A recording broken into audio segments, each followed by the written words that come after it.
Hey friend, quick moment before we dive into our podcast episode because I have an announcement you absolutely do not want to miss. Better Belly VIP is officially open for enrollment, and this is the last time you can work directly with me at this price. I wasn't planning to open this many spots in December, but demand has been huge this year. I opened 10 total and already several have been taken. So that only leaves a handful left, and once they're gone, that's it. Now, listen closely because I know a lot of you wonder if VIP is actually for you. VIP is for adults and teens ages 12 plus, but we also have pediatric VIP for kids ages 2 through 12. It's for men and women, and basically, if you have a gut, you can be here. So if you or your child are dealing with constipation, acid reflux, bloating, food sensitivities, hormone imbalance, fatigue, skin issues, anxiety, or basically mystery symptoms that doctors haven't solved, VIP is where I personally take over your case. That means I analyze all your labs, I find your actual root causes, I design your entire customized health plan for you, and you this time get 2 brains on your case, me plus a Better Belly coach. This is the same process my private one-to-one clients have used to reverse years, often decades of symptoms. And right now, because it's our end of year sale, you can get $1,000 off using the code VIP1000. Just go to betterbellytherapies.com/VIP. That's betterbellytherapies.com/VIP and enter VIP1000 at the checkout page. But don't wait. The code expires December 19th or when the spots run out, and spots will sell out. They do every December. So this is the last time you'll get access to me at this price ever. So if you've been wondering whether this is your moment, it is. Head to betterbellytherapies.com/VIP, use the code VIP1000 and grab your spot before they're gone. Have you ever tried to travel with your food sensitivities and you either gave up because it was so difficult or you just couldn't find a way to do it? For me, I am gluten-free, dairy-free, and grain-free, and I know that one wrong restaurant or choice means bloating, constipation, or in feeling totally wrecked for the next 2 to 7 days minimum. Suddenly a trip that was meant to be fun becomes a game of what can I actually eat? If you've ever Googled things like gluten-free travel tips or dairy-free travel tips or healthy travel snacks, or even how to avoid bloating while traveling, this episode is for you. Traveling with food sensitivities does not have to be stressful. I have learned a way to do it in a way that I never think twice about it anymore. You don't simply need to eat less and feel hungry all the time. And you absolutely do not need to spend your whole vacation worrying about where your next meal is going to come from. Today, I'm going to share with you my 5 best tips for traveling with food sensitivities, the exact strategies I use as someone who eats gluten-free, dairy-free, and grain-free, and still wants to enjoy good food, feel amazing, and not get stuck with bloating or symptoms my whole trip. Today, we're going to talk what foods you can actually pack for yourself and why your purse is basically your emergency blood sugar kit, how to pick restaurants when you're gluten-free, dairy-free, or you're avoiding things like sauces, breading, and mystery oils, which cuisines are secretly the easiest to eat out with when it comes to your food sensitivities, and which ones are going to be the hardest, how to build simple, safe travel meals so you feel good the whole trip, and how to manage food sensitivities on vacation without being known as the difficult one in your group. If you've ever felt overwhelmed by eating out, nervous about traveling with food sensitivities, or tired of coming home from a trip feeling heavy and bloated, this episode is for you. Hey friend, welcome to the Better Belly podcast. If you're currently trying endless supplements, doctor visits, and diet changes to heal your mystery symptoms, you are in the right place. We're here to solve the real root causes behind your gut, hormones, skin, sleep, and brain concerns. Literally anything and everything in your body. My name is Allison Jordan. I'm a functional medicine practitioner that has supported over 150 clients just like you to heal problems that no one has been able to fix. You don't need a perfect diet or a random supplement you found on Instagram to heal. You need a proven system that heals your whole body from the inside out. That's what I'm here to share with you, episode by episode. It's time to make health easy again. And just as a reminder, this information is not meant to diagnose, manage, or treat disease. Always consult with your own health practitioner before you make any changes to your health.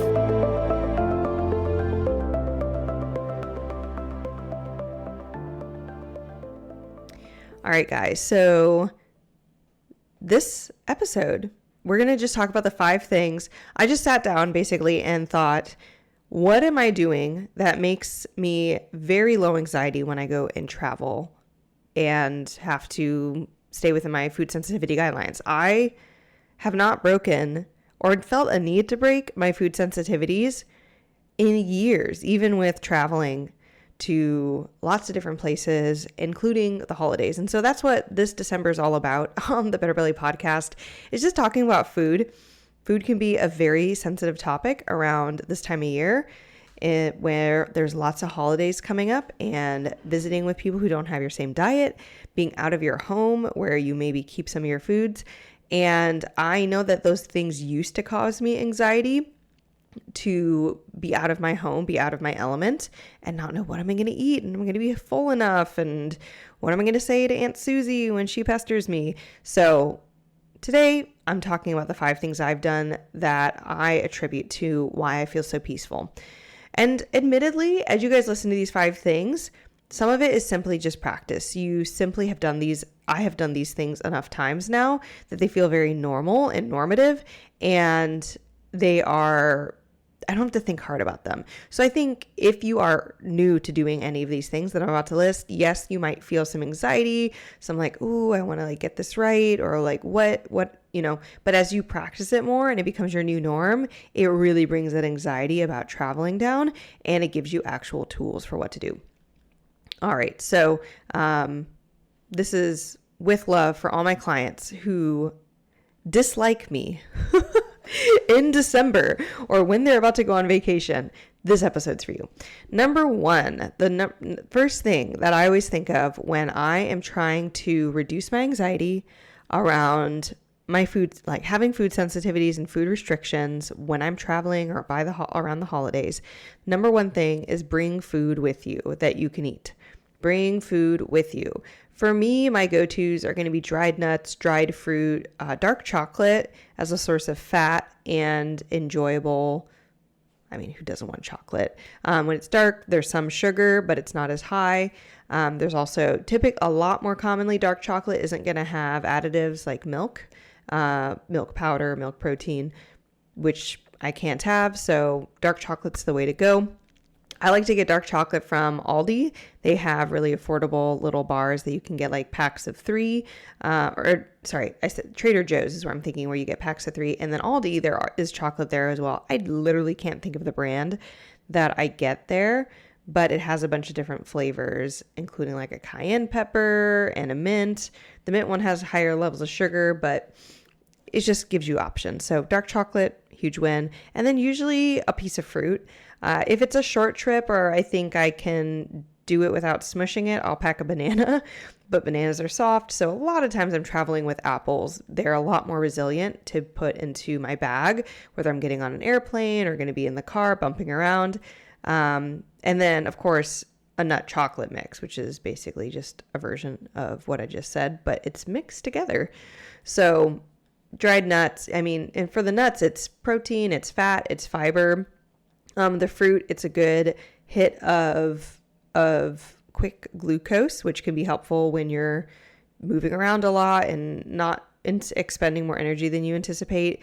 Another thing you could look into is packing any type of protein bar that fits your dietary restrictions. So for me, I haven't packed this in a while, but the last time I was relying on protein, I just haven't eaten a lot of protein bars, guys.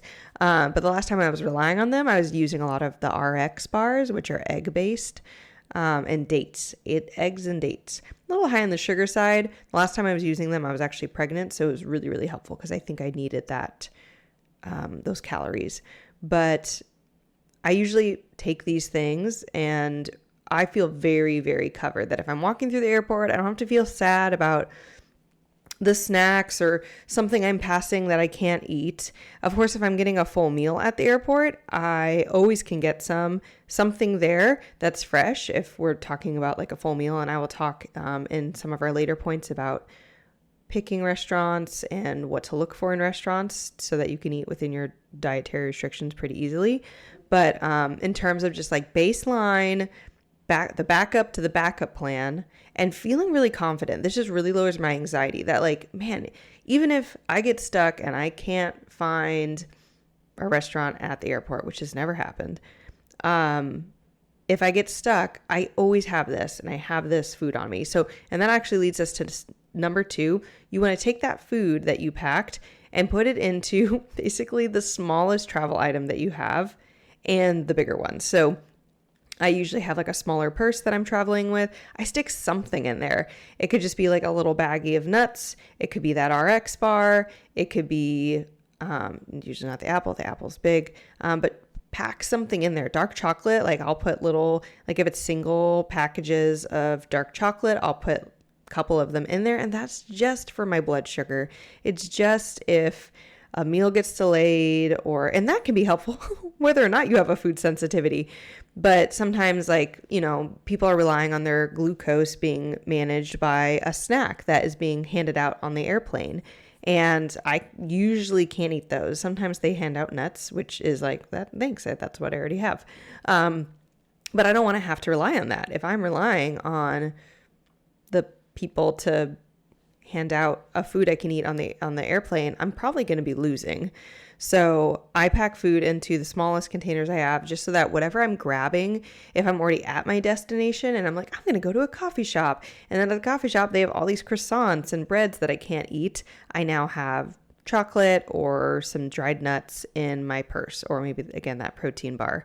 So, and then I put it in my medium-sized purse, the one that like is my tote or like has my laptop in it. I sometimes put it in the pockets of my coat, depending on what I think I'm going to be doing. Usually my purse is good enough, just with how regularly I carry a purse. But I want you to think about what types of things you tend to carry with you and putting stuff in there. I even have like when I swap purses.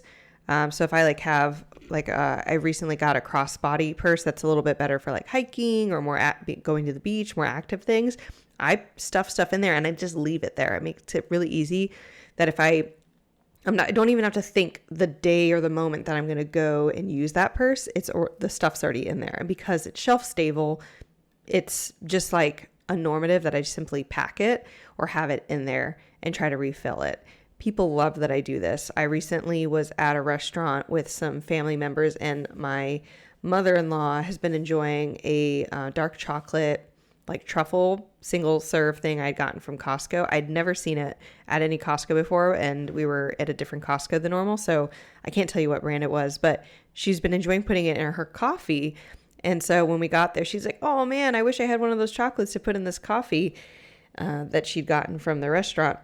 And I was like, oh, here's one. And it was in my purse just because I habitually stuff stuff in there for blood sugar and whatnot. My daughter's now getting to the point where she will go over to my purse.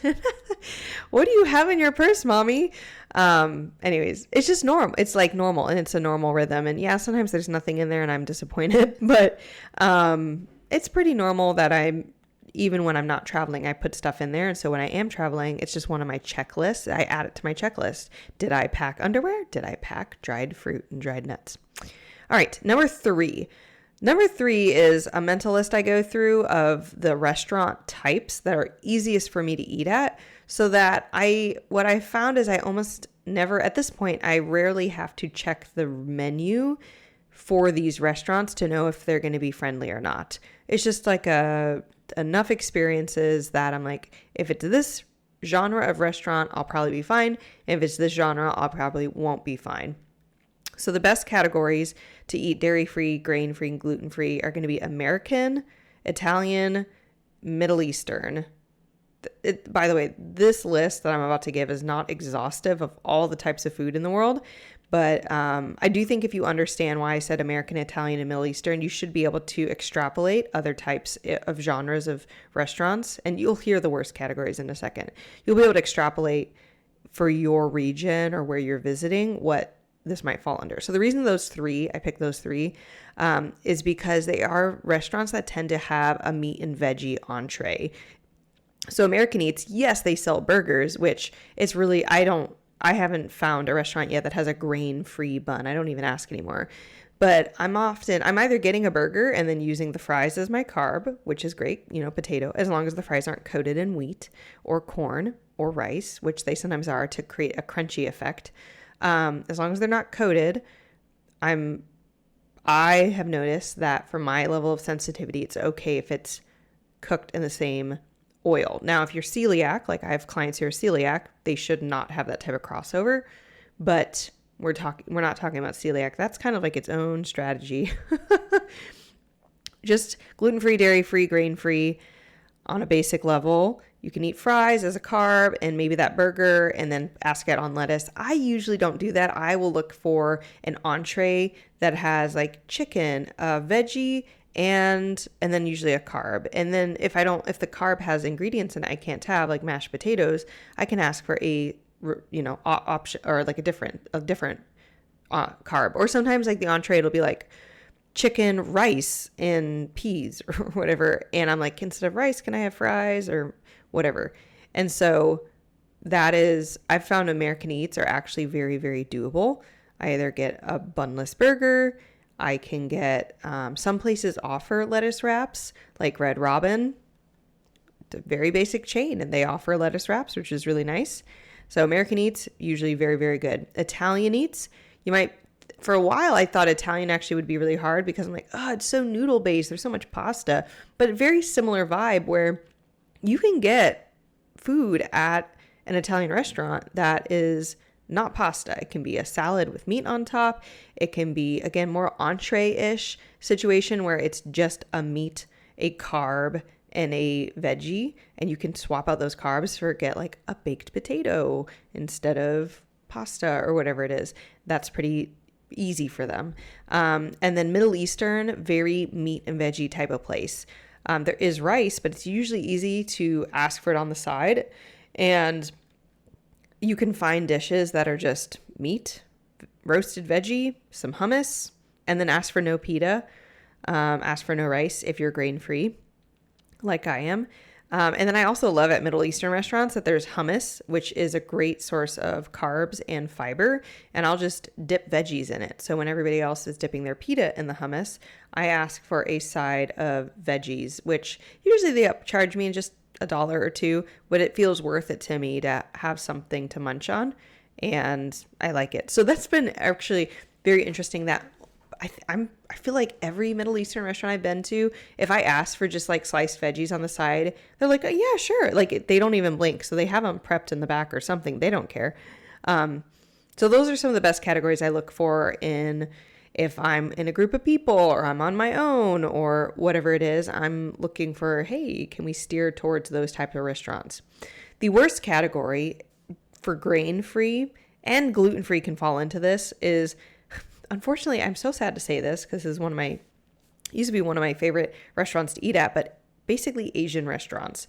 So it's Korean, it's Japanese, Chinese, actually Indian you can kind of get away with. They don't rely so much on, one of the issues is soy sauce if it's not traditionally made, which is pretty much everything. It's just cheaper when you buy it not traditionally made. Soy sauce has wheat in it. So then think of all the sauces at that restaurant that have soy sauce as a component of it. So that's everybody who's glutinous. So even if you get meat there, it's often covered in a sauce or a flavoring or marinated, like they cannot undo that. So it's been a really hard place for me to eat. And then if you're grain-free, they don't have a carb alternative to rice typically. Very unusually are they going to have a carb. They can't be like, can I have some fries? They're like, why do you want fries? Go to an American restaurant. Like rice is it. So one of this, just unfortunately it's Asian. So, and then the other one's Mexican. This is not true for any other Latin American culture eats. I will avoid typically Mexicans. They have a very heavy reliance on corn and rice, and there's not a lot of options. Even their like salad bowls have corn sprinkled on it and it's in a corn bowl or a wheat bowl, or there's just so much corn and rice at the end of the day on everything in a lot of Mexican restaurants. But if you go to, I'm trying to remember, I think it was, no, it's not Ecuadorian. There was a restaurant that was near our home in Detroit, and we loved going there. And it was some like Central American, just themed food. And so plantains and beans and meat.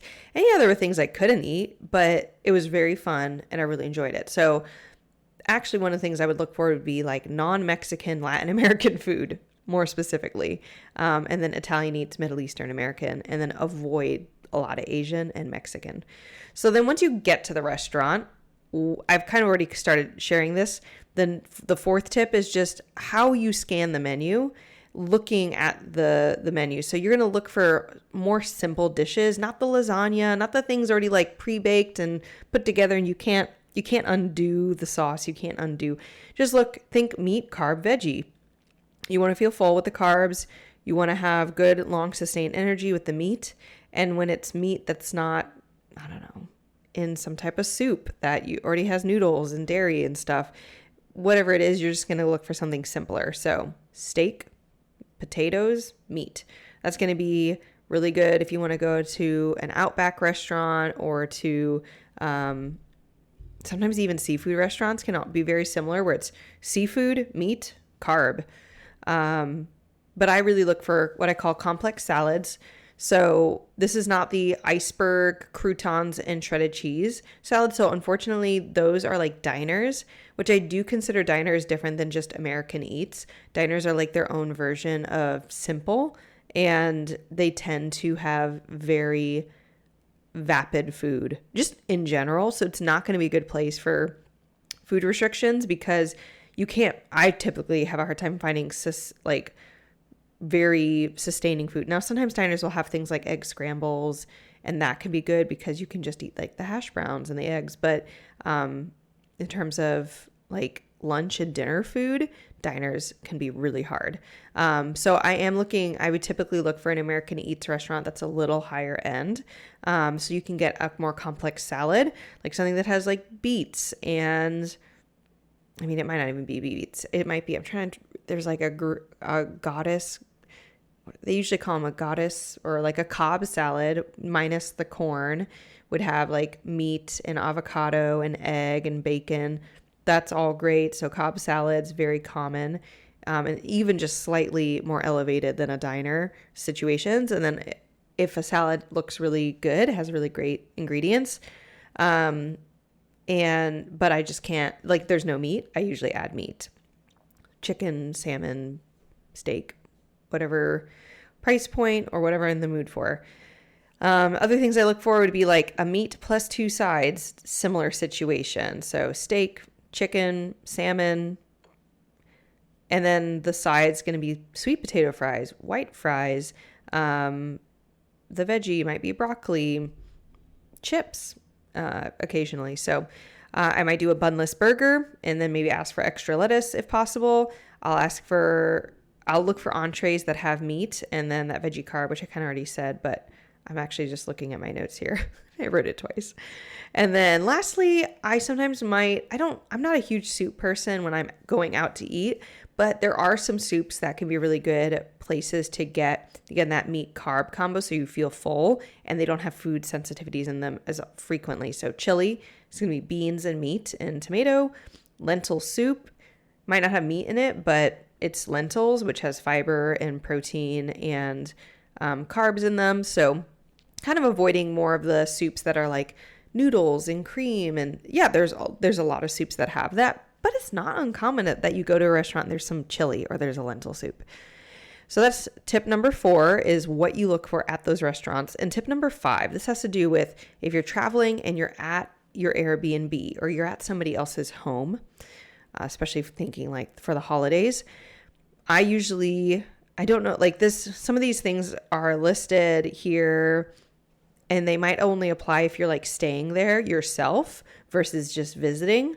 But all these points support the idea of being in an Airbnb situation or another home that it's either temporary or long-term. So have simple food available to you. So like if recently we were in for Thanksgiving at my husband's parents' house, and we just make sure that we buy things like a bunch of eggs so we can always have eggs for breakfast. We make sure that I have often, like, just because we can drive down there, I will actually bake a bunch of our high protein, grain-free muffins that I make, that I actually have that recipe. If you want to grab it, just go to betterbellytherapies.com/recipes, and it's in our family recipe book that you can get for free. It's at least free right now. So we'll bring sometimes those muffins, that'll be our carb, and then we'll make fresh eggs, and that'll be our protein. But basically just have simple food. So eggs, boiled eggs, scrambled eggs, peanut butter, buy some fruit to bring to the house.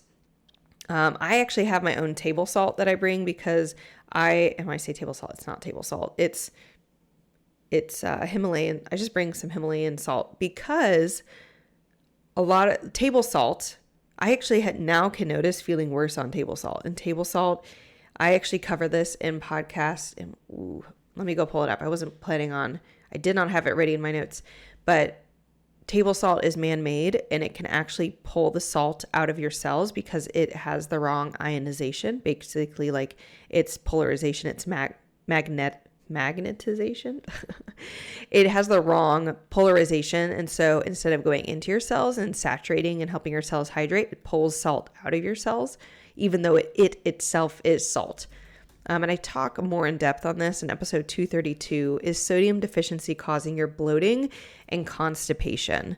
So I'm putting this in our show notes so you can go listen to that episode if you want to know more about salt and the fact that the wrong type of salt could be worse. But I have now, I haven't cooked with man-made table salt in our house for years now. I feel way better on it. But when we visit my in-laws, that's the main type of salt they have. So I actually have bought salt that we keep there that I use when we're cooking, or I'm adding salt to dishes, and they have actually let me keep that there. So that's another option. If you are in a situation where someone's like, hey, just buy the almond flour you want or whatever, leave it in our pantry and it'll be there for you when you visit again. That's great. It can just depend on, is that person amenable to you leaving stuff at their house? Are you in a situation where you can leave stuff? You might not be able to, but that reduces the mental load if you are able to leave shelf stable things that are like your food somewhere, so that when you visit it, if you're visiting it regularly, you don't have to think about buying it every single time or bringing it or packing it. Another thing in Airbnbs or someone else's home situation is have recipes ready that you can make that are for yourself, but you can also offer to others. This is huge because, number one, a lot of people can be very intimidated by cooking alternative food, but you have become more adjusted to it as you've been cooking for your food restriction. And so by offering to make it, you both reduce the mental load and potential anxiety of your host. You also expose other people to say, the number one comment when people eat all of our alternative meals is, this tastes amazing. It tastes just like the same, just like wheat or dairy. I'm like, duh, what do you think, I'm eating dirt? And so kind of going back to the recipe book, I have actually published our family recipe book back in the spring when we had people who wanted to make food for us after we gave birth. And I wanted people to feel confident that they knew what to make, just because that's the number one question people ask is, well, they'll text us all these questions. Can you eat this? Can you eat this? Can you eat this? So I was like, if I make our recipe book of things we like that our toddler will eat, that'll just make it easier. And there's a whole section on bread in there, a whole section. Pumpkin bread, cinnamon raisin bread, corn bread, bread. So go to betterbellytherapies.com/recipes if you want to go grab that recipe book. And then the last thing when you're in an Airbnb or someone else's home situation is simply just be ready for people to say, no, I'm not going to make an alternative. No, I don't want your food. No, we're not going to go out of our way to be accommodating. Unfortunately, that's their issue. You can ask, you can communicate where you're at, and they don't have to say yes. They might not. So that's simply going back to almost point number one, is just have your own food backup. Like to think about where I'm going to get my calories in a meal. Like I sometimes will ask questions like, oh, what are we having for this meal? And see, is there a meat source, for example, like a large ham at the Christmas dinner that I'm like, okay, I know I can eat the ham. Are there going to be some just veggies that have been roasted? Yay. Opposed to like, what's it called? Green bean casserole, which has lots of ingredients. It's typically made with lots of things that I can't have. And so I'm looking for how many dishes are already going to be made that I'm just going to be able to eat, unrelated to anyone thinking about, I'm going to make it alternative. And then what should I make or bring for myself that maybe it's even just single serve. You're like, I don't need to share this. I have done that before where I'm like, I'm not confident that if I share this, that I will have enough to eat from picking everything else. So I'll just bring it and it's just mine. And I don't know. I'm not positive if this is what's happened. I do think sometimes when I've brought single serve stuff and people see me eating it, I'm wondering if they realize, oh yeah, we didn't make anything for her, or like, I can't taste that. Or they kind of realize that I'm like, this is mine. This is my boundaries, that I don't really want to share this thing that I made for myself. I want to be able to eat as much of it as possible to feel full. And I find that in follow-up gatherings, people sort of start to warm up to the idea of like, oh, what should we make you? Or what can we do for you? Doesn't always happen, but just like think very long term about travel. Yes, there's like the immediate thing you're going to be traveling for that you're probably thinking about all these tactics for, but especially when it comes to the interpersonal component of visiting other people or trying to negotiate what restaurants to pick, etc. Just having your restrictions for longer makes people more familiar with it, and they just kind of settle into, and they start to feel less anxious about it as well as they learn, oh yeah, American restaurants are going to be better, or we know that this restaurant's really good for Allison, or this one. And so it's almost like they're not going into deep dive learning. They don't want to deep dive learn. They're busy with other parts of their lives. So a lot of times I sense anxiety from people when they feel like they need to suddenly be an expert in this food restriction, and that's not what they want or what they were planning for their holidays. So helping them make it easier is by offering to make things, etc. And it actually builds over years of them seeing you do this, that it just becomes easier and easier. So yeah, I think that time really is a factor in all of this becoming easier. Both you becoming familiar with, this is what I pack when I'm traveling, these are the restaurants I go to, etc., and also other people just becoming more familiar with that part of you. I will share, I don't know if this is comforting to anyone, that when we moved back to Kalamazoo last year, we joined a Bible study group for families, and they have a meal every time they gather. And it was actually one of the first times I'd felt like the highest level of anxiety about going to meals in a while. I think I felt sad that I was like, they're kind of new, and they didn't, it's most of the people I had been informing about my dietary alterations, I'd already been in relationship with previous points in my life, but now it's just like totally new people. And I was like, how do I just be like, I really had to navigate. I'm going to have to wait a couple months probably of meeting before I try to talk to somebody. And I did talk to the group leader first and said, hey, this is what I'm dealing with. Do you think there's any way we could,